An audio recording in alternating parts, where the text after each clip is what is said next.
This was a big issue last year for Duke. They scored on 88% of their red zone attempts, but only touchdowns on 51%. And David Cutcliffe wants it to be near 70 this year. Their first chance today, Knet will take it and get to the goal line and in.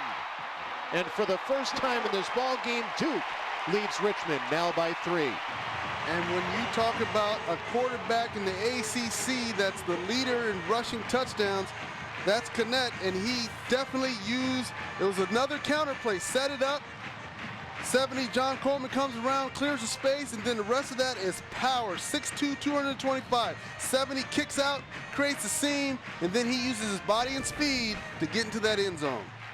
So now Will Snyderwine on for the extra point. And the Blue Devils are ahead by 4 as he remains straight and true. 58 straight point afters converted by Snyderwine. Duke on the ground leads 14-10.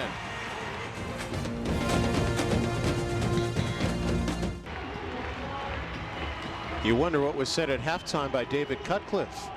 Not a whole lot needed there by Sean Renfrey. Brandon Knet able to finish a drive that was done mostly on the ground, Jay.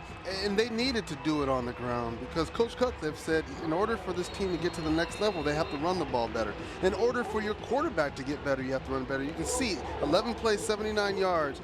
Out of that, 9 rush plays, 2 pass plays. And so that's how you reestablish yourself. That's how you take the steam out of the opponent when you come back starting the third quarter. Duke had 59 rushing yards in half number 1. They had 54 on that drive. They had only 110 per game last year, so they're at 113 as Richmond trying to answer, and not a lot of room up the seam. So Richmond will start after a short kick return just beyond its 20-yard line. Wayne Pettis, that was the first kick return of his collegiate career. And he just kind of knifed in there. He didn't try to find a seam. He just ran up into the pile. Usually that's what happens the first time. You get all nervous and everything looks the same. You don't know where to go. Game speeds up on you a little bit? Just a touch. And you're nervous about that first impact. You know, high school is different than college. Well, now we're going to see whether Aaron Corp, again a senior who is a USC transfer, is able to lead his team and answer that impressive drive by Duke. Turner going nowhere. Play stretched out very nicely. Kenny Ananicki was in there. Some help from the nose tackle as well, Charlie Hatcher. So Turner stopped after no gain. See the nice pitch there, and there's just nowhere to go. Absolutely nowhere to go. Running back gets stand up, and that's the defense playing stout. They're fired up. The intensity level right now is on the Duke side and not the Richmond side, and Richmond is starting to lose focus on their fundamentals, not staying on their blocks. Certainly the linemen for Duke are playing a much better start to this second half than they did in half number 1, where Richmond had a little more energy. Aaron Corp has time, and the underneath pass is incomplete. Looking for one of his tight ends, Kevin Finney. So 3rd and long. Duke trying to get a quick 3 and out after their touchdown. And this is where Coach Leinenberg has to get a little bit more creative. I mean, you're in a situation, you're down, your team's a little flat. You have to come up with some offensive pass plays that allows you to use your talented tight ends, Kevin Finley. You know, this guy's 6'6", 250 pounds. You have to figure out a way to get him the ball down the seam. Aaron Corp sends 4 wide receivers out, 3 at the top of the screen. A lot of pressure put on up the middle, but a wide open Trey Gray in space for the first down, and much more than that as he breaks a tackle and has room to go to the sideline. He could go to the distance. He'll be cut down going out of bounds at the 28-yard line. Oh, that is a backbreaker. That is the first big play for Richmond from scrimmage today. Yeah, it's a 6-man blitz that comes in. That means one man's wide, scot-free, Trey Gray. And this is the tenacity. This is why Coach Lindenberg loves him, is because he is so fiery. And you can see right there, he reads the blitz, gets to the hole, Aaron Corp gets in the ball, and then he uses his legs, his speed, his agility, his toughness. The guy is only 5'10", 175 pounds. He's my size, but he plays like he's 6'2", 230. And it leads to a 49-yard gain. And really, that should have been stopped up after about 15 or 20. That's the big play that hurt Duke a lot last year. when they gave up more than 30 points per ball game. Now a little pressure from the edge, but a wide open man in the flat. The backup tight end Sam Roller with a catch.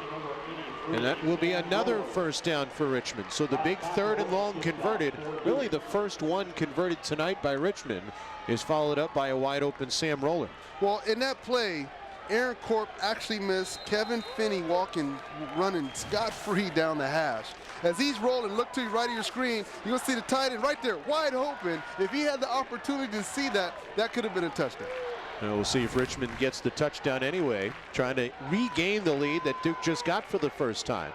Again, this drive started on their own 22. A 49-yard pass play is what has given Richmond the ball just inside the red zone. And the Spiders now pushing the pile with a little bit of momentum as Turner gets 4. And I find it kind of interesting. Richmond was much more effective on the run when they were just pretty much north and south. They're trying to get out on the edges right now. And as they're trying to get out on the edges, they're having some success, but not much. They don't have that much speed, in my opinion, to be trying to get out on the edge. You're better playing within the tackles because that also pulls that defense in and allows you to go over top if you need to. Richmond, like Duke, had a tough time putting touchdowns in the end zone. Touchdowns 52% of the time last year, but again, now with a senior quarterback. They had to use a lot of different quarterbacks last year as Gaskins moves the pile forward inside the 10. And that was an inside run, and they were able to get the first down. I believe he ran for a good 8 to 10 yards.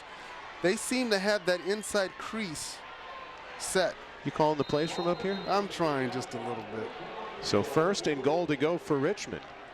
So right after Duke scores, Richmond saying, all right, we still have something left in the tank. And maybe most important, they're keeping that defense off the field with a sustained drive. And very important point, your defense gets rest when your offense does long drives. Gaskins again inside the 5 to the end zone, and Richmond leads once again. So Duke, again, which had trouble last year defensively, giving up 35 points per contest, 208 per game on the ground, victimized on the ground late on this drive in the red zone. And that is great vision by Kendall Gaskins. As he's coming in, Austin Gimsel is running into him free. Nobody picked him up. He freezes him, heads to the left, gets in the end zone. This is the kind of thing that Coach Cutcliffe said this team has to stop doing. They gave up a big 3rd down conversion when they blitzed, and then that allowed for this touchdown. And you're going to see again right there, he freezes them, cuts to the left, gets to the end zone, they're back on top.